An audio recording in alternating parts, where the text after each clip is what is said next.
नमस्कार मंडळी, श्री स्वामी समर्थ. 2 मार्च सोमवारी आहे होळी आणि होळीच्या दिवशी काही नियमाचं आवश्यक आपल्याला पालन करायचं आहे. तर महिलांनो, आपण होळीच्या दिवशी ना काही नियम पाळावेच, कारण बघा, हुताशनी पौर्णिमा सुद्धा या दिवशी आहे. अत्यंत महत्त्वाची आणि मोठी पौर्णिमा ही असते आणि होळीच्या दिवशी बघा, आपल्या जीवनातल्या वाईट गोष्टींचा त्याग करून आपल्याला पुढच्या आयुष्यामध्ये चांगले दिवस येतील यासाठी प्रयत्न करायचे असतात. म्हणून होळीच्या दिवशी जर तुम्ही काही नियम पाळले, काही गोष्टी चुकीच्या आहेत त्या टाळल्या आणि काही गोष्टी आपण करायच्या आहेत की जेणेकरून आपल्या आयुष्यामध्ये भरभरून सुख येईल, तर होळीच्या दिवशी आपल्याला काय करायचं आहे, काय नाही करायचं किंवा काय करावे, काय करू नये, ही अत्यंत महत्त्वाची माहिती आपण आजच्या व्हिडिओमध्ये जाणून घेणार आहोत. बघा, होळी किंवा हुताशनी पौर्णिमा असे म्हणतात. प्रत्येक व्यक्ती आपला काळ, स्थळ आणि विचारानुसार हे जे सण आहे ते साजरे करत असतात. प्रत्येक गावागावामध्ये थोडीफार प्रथा आहे, ती वेगवेगळी असते, पण जवळपास 90% प्रथा ही सारखीच असते. तर बघूया आता होळीच्या दिवशी आपल्याला काय करायचं.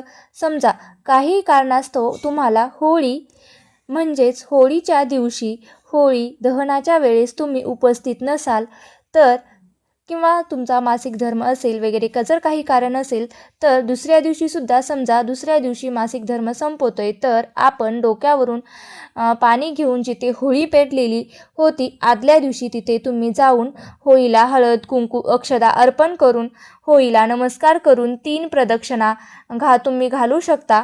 यानंतर होळीमध्ये जवस, वाटाणा, गहू किंवा हरभरे आहे यापैकी तुमच्याकडे जे असेल ते होळीच्या अग्नीमध्ये भाजून प्रसादाच्या रूपाने आपण खायचं आहे. तसेच तुम्ही खोबरंसुद्धा भाजून खाऊ शकता. तुम्ही 2-2 दाणे खाल्ले तरीही चालेल, पण त्याला खूप महत्त्व आहे.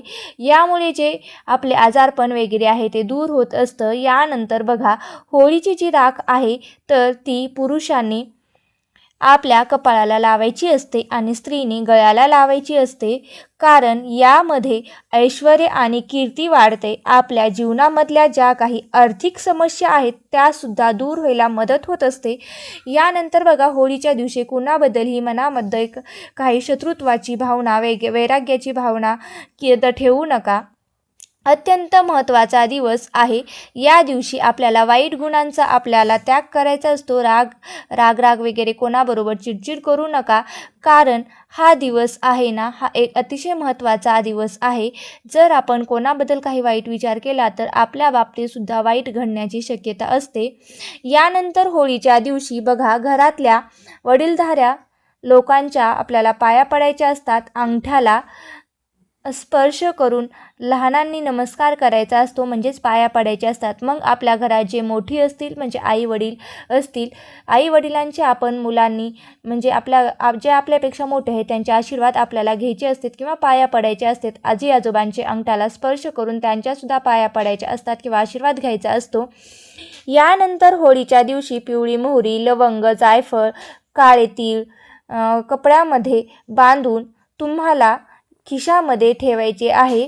आणि ठीक म्हणजे होळी समजा पेटवणार आहात तर 7 वाजता 7:30 वाजता, तर अर्धा तास आधीच तुम्हाला पिवळी मोहरी, लवंग, जायफळ आणि काळे तीळ हे एकत्र कपड्यामध्ये ठेवून तुम्हाला खिशात ठेवायचं आहे. आणि होळी पेटवल्यानंतर पूजा वगैरे झाल्यानंतर ते पेटत्या होळीमध्ये तुम्हाला टाकायचं आहे. हे केल्यामुळे तुमच्यावर काही नकारात्मक ऊर्जेचा प्रभाव झालेला असेल, करणी बाधा केलेली असेल, याचा परिणाम झालेला असेल तर तो दूर होईल आणि तुमच्यावर कोणत्याही वाईट शक्तींचा प्रभाव जो आहे तो होणार नाही. यानंतर होळीच्या दिवशी तुम्हाला सकाळी अंघोळीच्या पाण्यामध्ये एक तर गंगाजल टाकायचं आहे किंवा दुसरं गोमूत्र टाका किंवा पंचगव्य जे तुम्ही नेहमी केंद्रामध्ये स्वामी समर्थ केंद्रामध्ये भेटतं ते लावून तुम्ही आंघोळ करू शकता. केंद्रामधून ते जवळपास कुठे असेल तिथून आणा. नाही मिळालं तर तुम्ही तुम्ही पंचगव्य जर नाही मिळालं तर तुम्ही गोमूत्र टाकून सुद्धा स्नान करू शकता. पाण्यामध्ये तुम्ही पंचगव्य टाकून आंघोळ केली तर मोठ्यात मोठी जी काही बाधा वगैरे झालेली असेल, आपण म्हणतो की काहीतरी कोणाची नजर लागली वगैरे, तर ती दूर होते, आरोग्य सुधारतं. आणि यानंतर काय करायचं तर होळीच्या दिवशी आपल्याला आपलं घर स्वच्छ करायचं आहे. याचा एक स्वच्छ करायचं आहे आणि स्वच्छ करून मग मुख्य दरवाजा छान स्वच्छ करा. घरामध्ये जाळं जळमटं वगैरे काढून टाका. व्यवस्थित आपल्याला घर टॉपटीप करायचं आहे, कारण या दिवशी पौर्णिमा आहे, माता लक्ष्मीचा हा दिवस असतो, म्हणून स्वच्छता पण नीट असली पाहिजे. यानंतर आपल्याला होळीची जी राख आहे तर ती दुसऱ्या दिवशी तुम्हाला, किंवा बघा होळीच्या दिवशी आपण पेटवतो, तर जी होळी आपण पेटवतो ती जवळपास एक जास्त वेळ 10-12 तास ती गरम असते. तर थोडीशी राख तुम्ही बाजूला घेऊन होळीच्या दिवशी जमलं तर, किंवा दुसऱ्या दिवशी घराच्या चारही कोपऱ्यांना टाकायचं आहे. असं केल्यामुळे घरातले जे वास्तुदोष आहेत तर ते संपतात. नक्की न विसरता घराच्या चारही कोपऱ्यामध्ये तुम्हाला थोडी थोडी होळीची राख टाकायची आहे.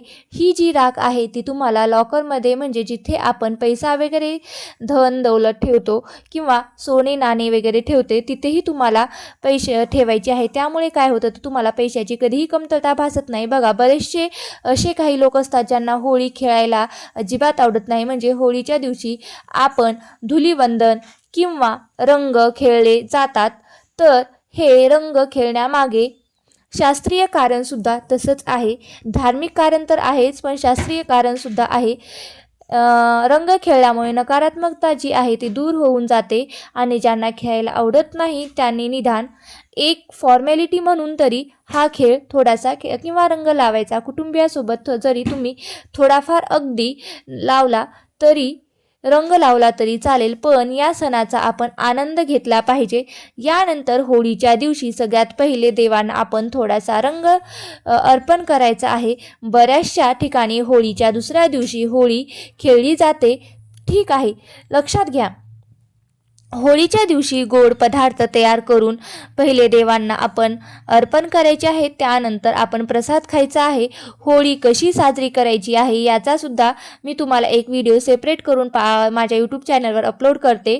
आणि बघा आपल्याला काय करायचं आहे की अजून काही गोष्टी आहेत त्या आपल्याला कटाक्षाने टाळायच्या आहेत, तर त्या चुका आपल्याला टाळायच्या आहेत. तर बघा होळी पेटवताना आपल्याला आंबा, पिंपळ, वडाचे लाकूड जे आहे ते वापरू नये. हे लाकूड जाळल्यामुळे काय होतं तर नकारात्मकता जी आहे तर ती वाढते. यामागे असं कारण आहे की या महिन्यामध्ये तिन्ही झाडांची पानगळती सुरू झालेली असते, त्यामुळे या झाडांची लाकडं वापरू नये, ते त्यामागचं कारण आहे. बघा आणि धार्मिक कारण म्हटलं तर बघा घरामध्ये जी तर नकारात्मकता, हे झाड शुभ असल्यामुळे नकारात्मकता वाढते. आणि बघा होळी हे जळत्या शरीराचं एक प्रतीक मानतो आपण, तर त्यामुळे होळी ही जळत्या शरीराचं एक प्रतीक मानतो आपण, तर त्यामुळे होळीमध्ये हे लाकडं वापरू नयेत. तर होळीमध्ये बघा उंब, एरंडाचं लाकूड आपण वापरू शकतो. याशिवाय आपल्याला या दिवशी बाजारामध्ये पण विकत लाकूड मिळतात. आपण वृक्ष वगैरे तोडू शकत नाही, तो गुन्हा आहे, त्यामुळे त्याची सुद्धा आपल्याला काळजी घ्यायची आहे. यानंतर होळीच्या दिवशी आपल्याला आपल्या आई वडिलांचा आशीर्वाद घ्यायचा आहे. आणि तुम्हाला मी आधी सांगितलं आहे की नक्की न विसरता देवांचा, आईवडिलांचा आशीर्वाद आपल्याला घ्यायचा आहे. होळीच्या दिवशी घरातल्या स्त्रीचा अपमान करायचा नाही किंवा करू नये, कारण होळीचा जर कथा ऐकली तर त्यामध्ये होळिका मातेचं सगळं वर्णन केलेलं आहे. त्याचीसुद्धा कथा मी तुम्हाला माझ्या यूट्यूब चॅनलवर नक्कीच शेअर करेल. त्यामुळे होळीच्या दिवशी चुकूनही एखाद्या महिलेचा किंवा घरातील स्त्रीचा, मुलीचा अपमान करायचा नाही. तसेच नवविवाहित महिलांनी होळीचं पूजा अग्नी पाहू नये असं म्हटलं जातं, कारण ते बघितल्यामुळे तिच्या वैवाहिक जीवनामध्ये पतीच्या आयुष्यामध्ये त्रास अडचणी जे आहेत ते यायला सुरुवात होते. ठीक आहे, यासोबत बघा, तुम्ही जर आई वडिलांचे एकुलता एक अपत्य असाल तर होळी पेटू नका, कारण असं करणं अशुभ मानलं जातं. तर काही गोष्टी याशिवाय बघा, होळीच्या दिवशी कुणालाही काही उसणं देऊ नका, घरामध्ये भांडण कटकटी होणार नाही याची काळजी घ्या, कारण बघा प्रत्येक दिवस हा शुभ असतो. त्यातल्या त्यात अशा काही शुभ दिवशी आपल्याकडून चुका झाल्या तर मग त्या आपल्याला त्या गोष्टीच्या वाईट सामना करावा किंवा परिणाम भोगावे लागतात. तर बघा, होळी अत्यंत महत्त्वाचा दिवस आहे महिलांनो, त्यामुळे आपल्या घरामध्ये या गोष्टीची काळजी घ्यायची आहे, नियमाचं पालन करायचं आहे. तर नक्कीच आपण सगळ्यांनी मिळून प्रयत्न केले तर सगळे नियम जे आहेत ते आपण 100% पाळले जातात. तर ही होळीची अत्यंत महत्त्वाची माहिती मला तुमच्यापर्यंत पोहोचवायची होती. ही माहिती जर आवडली असेल तर व्हिडिओला लाईक करा, शेअर करा आणि चॅनलवरती नवीन असाल तर सबस्क्राईब करायला विसरू नका.